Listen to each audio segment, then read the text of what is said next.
sou o professor Felipe, professor de Ciências. Essa é a aula da unidade 6, temas 1 e 2. Acompanhe comigo em seu livro. Bom, já falamos sobre o conceito de matéria, e matéria, na definição da química, seria tudo que tem massa e ocupa um lugar no espaço. Então, praticamente tudo que nós temos no universo e na Terra é considerado matéria. Os materiais, ou a matéria, apresentam algumas características gerais importantes, como por exemplo a massa e o volume. Então a massa ela é uma grandeza fundamental nos materiais, que irá definir a quantidade de partículas presentes no material. Para o cálculo da massa, pode ser utilizado balanças, sejam balanças de dois pontos, onde de um lado coloca-se o material que queira calcular a massa e o outro coloca-se um peso em cilindro.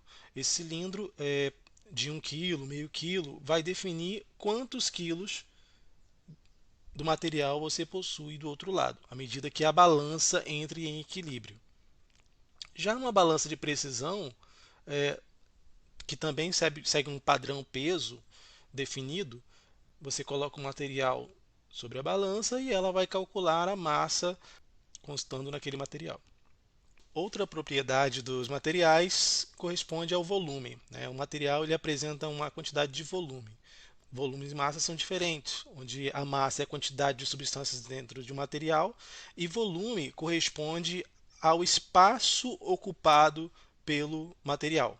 A capacidade daquele material ocupar um espaço. Por exemplo, um determinado gás, ele ocupa um espaço dentro de uma bola de festa, por exemplo. Se você encher de oxigênio e outros gases, obviamente ele vai tomar aquela bola de festa e você vai inflar aquela bola. Isso porque o volume ocupado pelo gás, ou seja, o espaço todo ocupado pelo gás foi determinado pela quantidade de gás ali presente, o que é diferente de massa do objeto, né, que é a quantidade de partículas que ali possui. A unidade básica para a grandeza volume seria a mililitros. 1000 ml, 1000 mililitros, corresponde a 1 litro em volume daquele material que você está utilizando, calculando. Se fôssemos calcular o volume de algum material, e geralmente materiais líquidos, né, utilizaríamos uma proveta volumétrica, que determina a quantidade de volumes de ml, de mililitros. Chegando ao menisco, que é o ponto máximo ocupado pelo volume, obviamente certificando-se que não existe nenhuma bolha dentro desse litro, o que alteraria a sua quantidade em volume, nós temos uma marcação que define qual é o volume ocupado por aquele material. Se nós fôssemos calcular um volume, por exemplo, dentro de um copo, o exemplo aqui é bem claro. Quando eu coloco o líquido, ele vai me determinar um certo volume. No caso aqui na A, 400 ml foi determinado o volume, ou seja, 400 mililitros de volume foram determinados para a substância A. Quando foi adicionado um outro objeto sólido, o volume alterou para 600 ml em B. Isso significa que o volume foi alterado a partir da inclusão de uma outra massa. E nessa alteração eu posso determinar qual é o volume da nova massa adicionada. Ou seja, eu posso determinar qual é o volume dessa bola que foi introduzida em B. Nessa elevação de 400 para 200, eu tive uma variação de 200 ml. Isso significa que o volume dessa bola adicionado corresponde a 200 ml. Na página 132, encontramos os estados físicos que as matérias podem encontrar. Nós já conhecemos que são os 3 estados da matéria: sólido, líquido e gasoso. E sabemos que toda matéria, não somente a água, pode sofrer transformações e mudanças de estados, variações de estados. O ferro ele pode virar líquido, ou dependendo da pressão e temperatura pode virar gasoso, como o gás pode virar sólido ou líquido. Isso pode acontecer dependendo da pressão e temperatura adequada.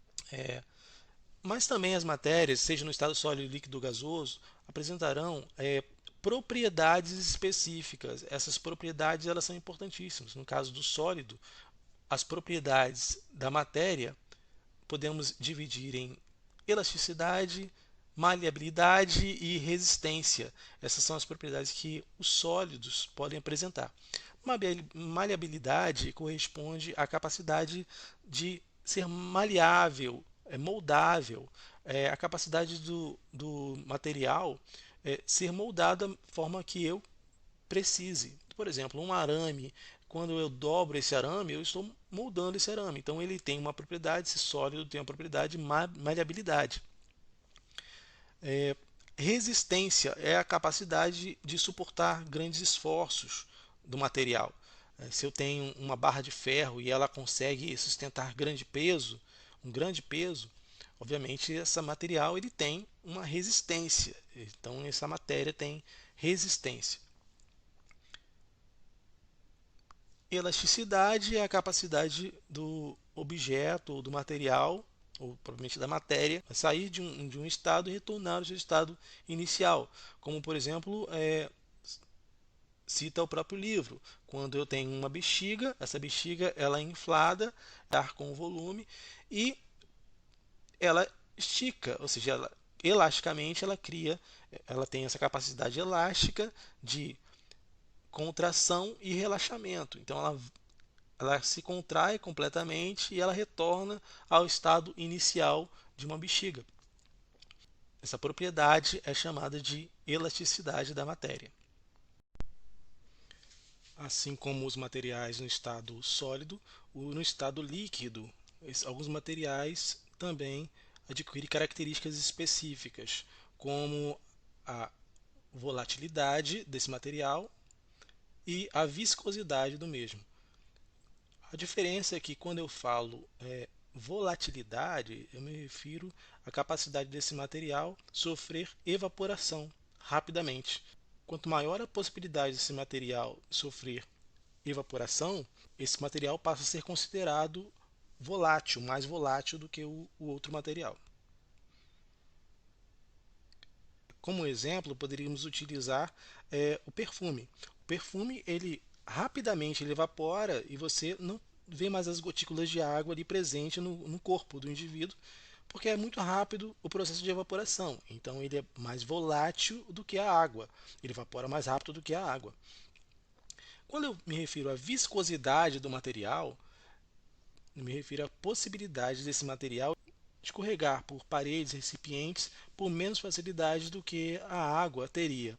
Por exemplo, o mel. Ele escorrega com menos facilidade por um recipiente do que propriamente a água. Então ele tem mais viscosidade do que a água. Eu também vou apresentar algumas características, algumas propriedades dessa matéria, desse material no estado gasoso. Como, por exemplo, a expansão e a compressão. Expansão é a capacidade do material expandir, aumentar o volume interno. Se eu for inflar uma bola, eu vou aumentar o volume dessa bola. Então eu estou expandindo, criando uma expansão do gás. Se eu for reduzir a quantidade de gás interno, eu tenho que comprimir para que essa bola volte, diminua o volume interno. Eu fico por aqui e agradeço a sua participação nessa aula.